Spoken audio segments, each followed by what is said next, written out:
पाकिस्तानी जो है वो आप डॉलर्स में कमाएंगे।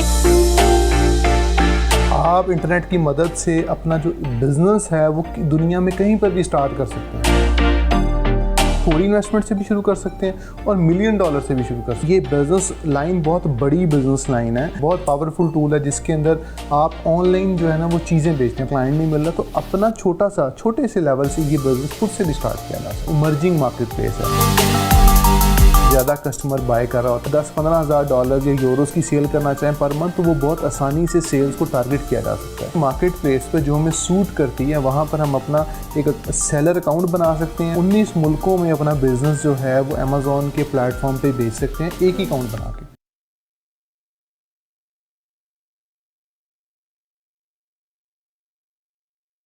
अस्सलाम वालेकुम नाजरीन, मैं हूं आपकी मेज़बान फ़ाइका राना और आप देख रहे हैं नई बार डिजिटल। नाजरीन, मैं आज ब्रैकलेन लर्निंग के फाउंडर उस्मान अख्तर साहब के पास मौजूद हूं। इनसे जानेंगे कि ई कॉमर्स क्या है और इसको इस्तेमाल करके किस तरह से हम पैसे कमा सकते हैं। पाकिस्तानी जो है वो आप डॉलर्स में कमाएंगे। तो सबसे पहले सर आप मुझे बताएं कि ई कॉमर्स है क्या। ई कॉमर्स एक्चुअली जी इलेक्ट्रॉनिक बिजनेस है, मतलब कि आप इलेक्ट्रॉनिक बिजनेस करते हैं, एक्टिविटी करते हैं जिसमें आप अपनी प्रोडक्ट्स या सर्विसेज को बेचते हैं। तो ई कॉमर्स इतना एक पावरफुल टूल बन गया है पैसे कमाने का कि अब पाकिस्तान में रहने वाला एक बंदा और अमेरिका में रहने वाला बंदा बराबर हो गया, क्योंकि उसके पास भी इंटरनेट कनेक्शन है, हमारे पास भी यहाँ पर इंटरनेट कनेक्शन है। तो आप इंटरनेट की मदद से अपना जो बिज़नेस है वो दुनिया में कहीं पर भी स्टार्ट कर सकते हैं। तो ये एक बहुत पावरफुल टूल है जिसके अंदर आप ऑनलाइन जो है ना वो चीज़ें बेचते हैं, प्रोडक्ट्स बेचते हैं, ठीक है। अच्छा। तो ये ई कॉमर्स एक ऐसा एक एक्टिविटी है, ऑनलाइन एक्टिविटी, जिसके अंदर हम लोग जो है ना ऑनलाइन डिफरेंट प्लेटफॉर्म्स के ऊपर, वेबसाइट्स के ऊपर अपनी प्रोडक्ट्स को बेच रहे होते हैं। ठीक है, इसमें कौन कौन से जो है वो प्लेटफॉर्म्स यूज़ किए जाते हैं? देखें, प्लेटफॉर्म की अगर बात करें तो इसमें दो तरीके से ई कॉमर्स एक्टिविटी, अगर मैं आसान अल्फाज में बताऊं तो दो तरीके से हम बिज़नेस कर सकते हैं। तो फर्स्ट ऑफ ऑल तो ऐसा है कि हम किसी प्लेटफॉर्म के ऊपर अपनी प्रोडक्ट को डिस्प्ले करेंगे। कोई ऐसा प्लेटफॉर्म है जहां पर ऑलरेडी कस्टमर आते हैं, जैसे कि अमेज़ॉन है। अमेज़ॉन दुनिया की सबसे बड़ी मार्केट प्लेस है। मार्केट प्लेस का मतलब ये होता है जहाँ पे सेलर्स भी अवेलेबल हैं, बायर मतलब कस्टमर भी अवेलेबल है, बेचने वाले। हम अपना बेचने वाला अकाउंट बनाएंगे उसके ऊपर, और बनाने के बाद वहाँ पर हम अपनी आइटम जो हम बेचना चाहते हैं वो उस पर लिस्ट करेंगे। अब कस्टमर क्योंकि वहाँ पर आ रहा है और कस्टमर हमारी आइटम को वो ख़रीदेगा, तो अमेज़ॉन एज अ रेगुलेटर समझ लें, अगर रेगुलेटिंग बॉडी के तौर पे जो है ना वो उसको रेगुलेट करेगा, सेलर को भी और बायर को भी। अमेज़ॉन 19 कंट्रीज़ में अवेलेबल है, ठीक है। तो हम 19 कंट्री मतलब 19 मुल्कों में अपना बिजनेस जो है वो अमेज़ॉन के प्लेटफॉर्म पे बेच सकते हैं एक ही अकाउंट बना के। तो उसके अलावा अगर दूसरे प्लेटफॉर्म्स की बात करें तो हर कंट्री के डिफरेंट, जैसे कि फ्रांस की बात करें वहाँ सी डिस्काउंट के नाम पे एक मार्केट प्लेस है, ठीक है। यूएसए में बात करें तो ईबे है, वॉलमार्ट है, ठीक है। यूके की बात करें तो ऑन बाय है, एटसे है। इस तरह के different platform market places different categories की अवेलेबल हैं।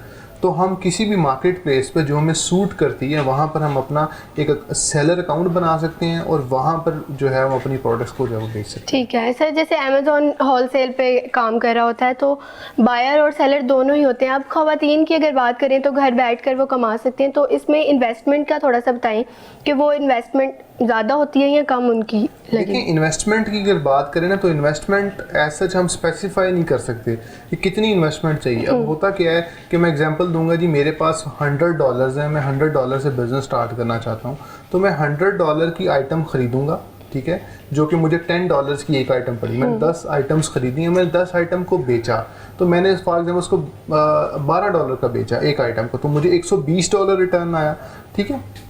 तो आप मतलब कहने का थोड़ी इन्वेस्टमेंट से भी शुरू कर सकते हैं और $1 मिलियन से भी शुरू कर सकते हैं, ठीक है।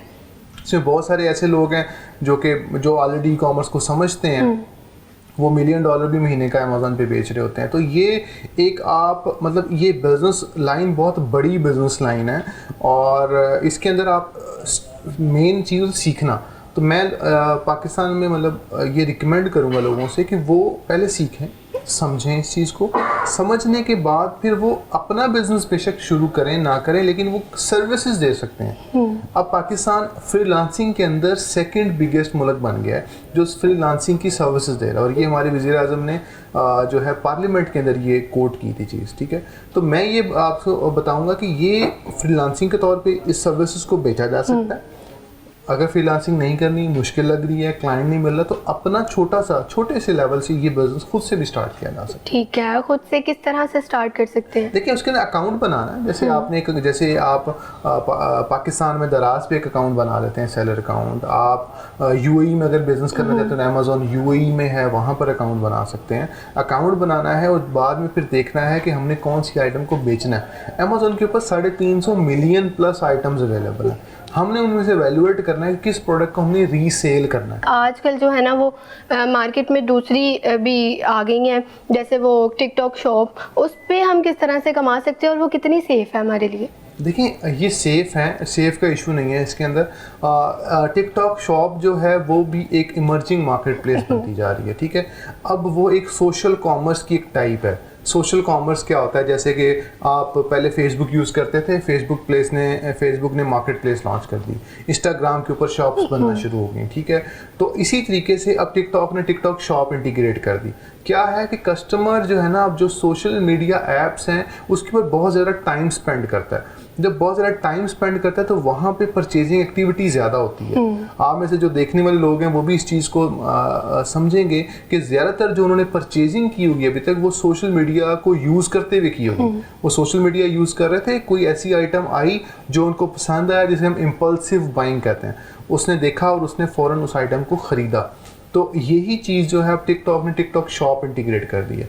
वो जो है वो पाकिस्तान में रहते हुए हम लोग यूके में या यूएसए में उसको क्रिएट कर सकते हैं और वहाँ पर हम शॉप क्रिएट कर लेंगे।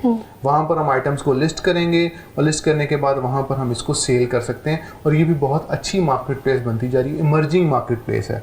मतलब इसके ऊपर अब ज़्यादा कस्टमर बाय कर रहा होता है और हम इसको अच्छी। और सर इसको कितने मतलब इन्वेस्टमेंट से स्टार्ट किया जा सकता है? कम से कम आप थोड़ी इन्वेस्टमेंट से, मतलब आपका जितना बजट है आप उतने से स्टार्ट कर लें। आप जितनी आइटम को आप बाय कर सकते हैं। एक्चुअली इसमें बाइंग कैपेसिटी डिपेंड करती है कि आपने फॉर एग्जांपल ये माइक है, अगर ये $10 का मुझे मिलता है तो मैं इसके 10 पीसेस ले सकता हूँ या 100 पीसेस ले सकता हूँ। मैं ख़रीदूँगा और देन इसको हम बेचना शुरू करूँगा। तो रिकमेंडेड ये होता है कि मैं 10 डिफरेंट आर्टिकल्स को टेस्ट कर लेता हूँ, ठीक है। मैं देखूँगा कि ये वाला फॉर एग्जाम्पल जी ब्लैक कलर का जो माइक है वो ज़्यादा बिक रहा है, ब्लू कलर का माइक नहीं बिक रहा, तो मैं ब्लैक के ज़्यादा ऑर्डर लेना शुरू कर दूँगा। ठीक है। तो इसके लिए आप थोड़ी इन्वेस्टमेंट से शुरू कर सकते हैं। जिन लोगों के पास इन्वेस्टमेंट इश्यूज़ हैं वो मैं रिकमेंड उनको ये करूँगा कि वो फ्रीलांसिंग का जो कैरियर है उसको अडॉप्ट करें, ठीक है। उसके अंदर उनको क्लाइंट्स मिलेंगे, क्लाइंट को अप्रोच करें और उन क्लाइंट्स को सर्विसेज दें, ठीक है। और देन वो जो है 1 क्लाइंट, 2 क्लाइंट, 3 क्लाइंट, वहाँ से पैसे जो है वो जनरेट करना शुरू करें। अच्छा सर, जो पाकिस्तान में रह के काम करना चाहता है, जो बाहर नहीं काम करना चाहता, तो वो उसके लिए आप क्या रिकमेंड करेंगे कि वो किस तरह काम करे? देखें, एक टर्मिनोलॉजी यूज़ होती है आजकल local e commerce. Local e commerce का मतलब ये होता है कि हम एक लोकल ऑडियंस को, मतलब एक लोकल एरिया में एक लोकल डिलीवरी मेथड और लोकल पेमेंट मेथड को यूज़ करते हुए लोकल इंटरेस्ट पे प्रोडक्ट बेचते हैं।